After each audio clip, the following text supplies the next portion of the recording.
través de las redes sociales de un hermano me pregunta sobre un evento supuestamente pastoral en su parroquia en la que se invitan a los católicos homosexuales, ¿no? Se los invita utilizando las siglas que cada vez se amplían más, ¿no? LGBTQ más, etcétera.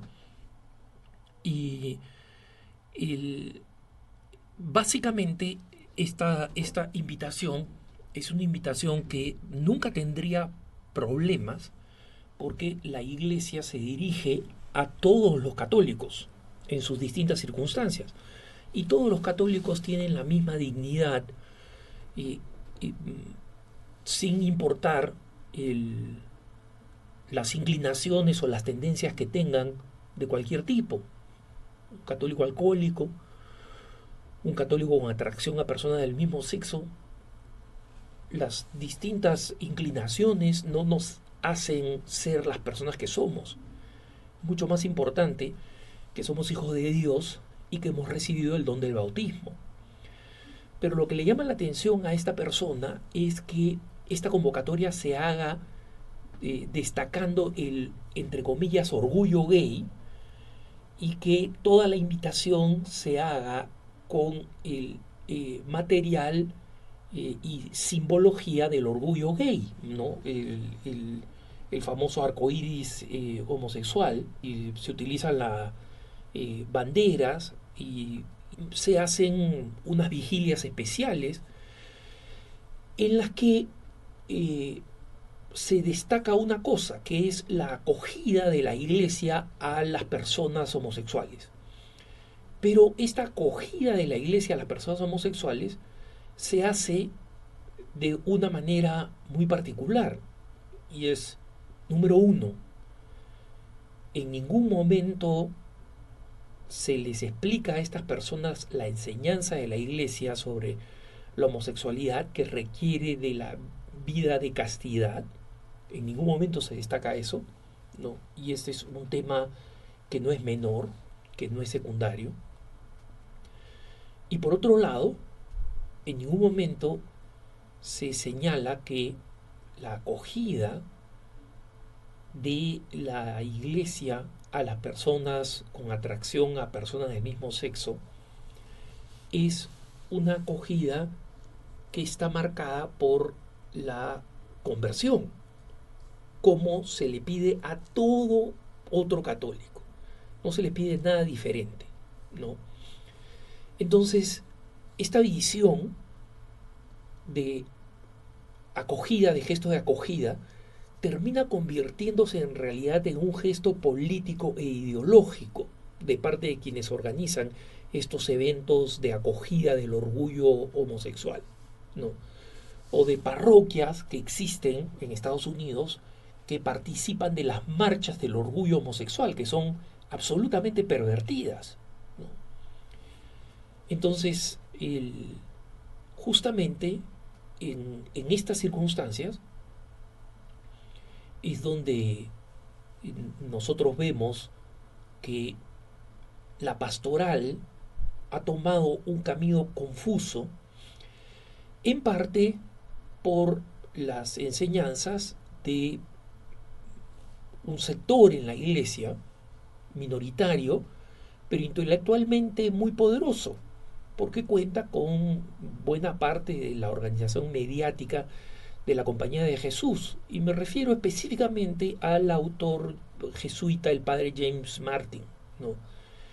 Que ha escrito este famoso libro de Tendiendo un puente, que en realidad no ofrece ninguna alternativa pastoral frente a las personas homosexuales que reconocen la contradicción entre sus deseos homosexuales y el ideal cristiano.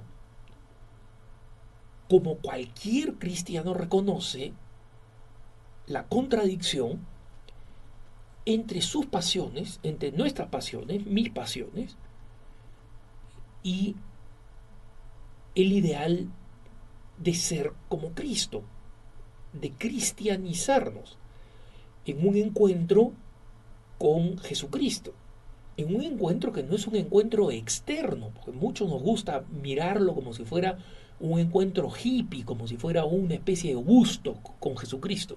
No, no, es un encuentro transformador, es un encuentro que me va cristificando, que como dice San Pablo en Gálatas 2:20, que llega a decir vivo yo, pero no soy yo, es Cristo quien vive en mí. Ese es el ideal cristiano, y ese es el ideal cristiano también para las personas homosexuales. Y la vida de Cristo es una vida ejemplar, no necesito describirla, la conocemos, sabemos cómo es, ¿no?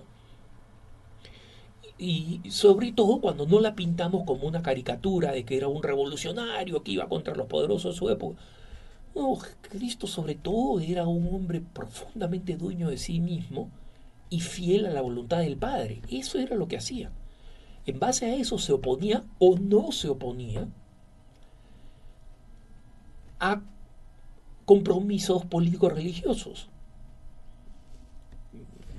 No oponerse al pago de impuestos, por ejemplo, al emperador, a un pueblo sometido, diciendo al César lo que es del César y a Dios lo que es de Dios, revela que Jesucristo no era un revolucionario político, era fiel al Padre. Y si eso lo llevaba a confrontarse hasta la muerte, entonces eso lo hacía por fidelidad a la voluntad del Padre. Y eso es lo que debemos hacer nosotros. En consecuencia, es un error pastoral que no, donde nadie gana nada, salvo los grupos de presión homosexual contrarios a la iglesia, cuando la iglesia, en una iglesia o en una parroquia se promueve un encuentro de orgullo gay y se utilizan los símbolos homosexuales de los círculos de presión homosexual, como es el famoso arco iris homosexual, y en base a eso se regula y se realizan actividades que son actividades carentes de sentido. ¿Qué cosa significa una vigilia de acogida a los grupos gay? Yo no he visto vigilias de acogida a los grupos de alcohólicos anónimos que se reúnen en muchas de nuestras parroquias. En la mía se reúnen, por ejemplo. Y son absolutamente acogidos. ¿Y por qué son acogidos? Porque quieren cambiar. Porque toman medidas, porque se juntan para cambiar de vida y abandonar el alcoholismo. Entonces son personas ejemplares, son bienvenidas en la iglesia y ni ellos han pedido, ni nosotros hemos realizado una gran recepción de alcohólicos, ¿no? Con alcohol proporcionado por la iglesia para celebrar, ¿no? Entonces, es en vano que nuestro apostolado carezca del elemento identitario de una pastoral, que es una pastoral, es una forma específica de ayudar a las personas a cumplir con el Evangelio y aplicar el Evangelio. Cuando nosotros realizamos una pastoral para personas inmigrantes, por ejemplo, en nuestra comunidad, nosotros nos aseguramos de practicar el Evangelio nosotros, trayéndoles a ellos elementos de justicia y de caridad. Y también es una pastoral que busca que estas personas encuentren maneras en la precariedad de sus situaciones, encuentren maneras de poder vivir su fe, de poder llegar a vivir su fe, de un sacerdote que les celebre la Eucaristía, de un sacerdote que les proporcione los sacramentos, de catequistas que se enseñen la fe a los niños de los refugiados o de los inmigrantes. Es decir, que cuenten con los servicios y la acogida de la Madre Iglesia. Pero todo eso para auténtico beneficio de ellos, y beneficio integral y beneficio moral. Una pastoral de jóvenes es una pastoral no para que los jóvenes se junten a bailar y cantar. Podrán bailar y cantar, eso está muy bien. Pero fundamentalmente para que se acerquen al Señor, para que entren en un proceso de discernimiento a que los llama Dios en su vida. Entonces, nosotros hacemos mal en decir una pastoral LGBT, o decimos una pastoral homosexual o una pastoral gay, no. Cuando lo que estamos haciendo es celebrar, entre comillas, un estilo de vida que es contrario al Evangelio. Y cuando no le planteamos al grupo al que nos dirigimos, en este caso a las personas homosexuales, no les planteamos la radicalidad de la vida cristiana, que ese es el principal don que nosotros tenemos y es el principal deber que tenemos como cristianos, a tal punto que podemos estar convencidos, hermanos, que el cristiano que no anima, no digo presiona, no digo agrede, no, el cristiano que no anima a otro cristiano a seguir el camino de Cristo va a tener que dar cuentas el día del juicio. Y se le va a preguntar, ¿dónde está tu hermano? Como se le preguntó a Caín. Y Dios no va a aceptar la respuesta de Caín, ¿acaso soy yo el guardián de mi hermano? Porque yo sí soy el guardián de mi hermano. Y como guardián de mi hermano, proveo los medios para que se acerque cada vez más al Señor y a la fe. Entonces, cuando este hermano que me escribe me manifiesta esta inquietud de algo que no le suena bien, su intuición cristiana está funcionando correctamente.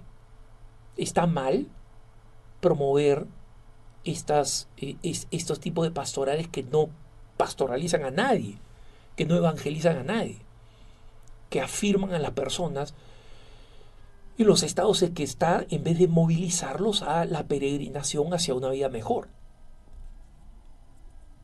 Esperemos que en los lugares donde esta confusión exista reine la claridad y que las opciones pastorales existentes, que son auténticas pastorales, como pienso en Courage Latino, por ejemplo, realmente se multipliquen y animen a todo cristiano, especialmente a los cristianos homosexuales, a que vivan su fe plenamente y vivan la plenitud del Evangelio de Jesucristo. Que tengas un buen día.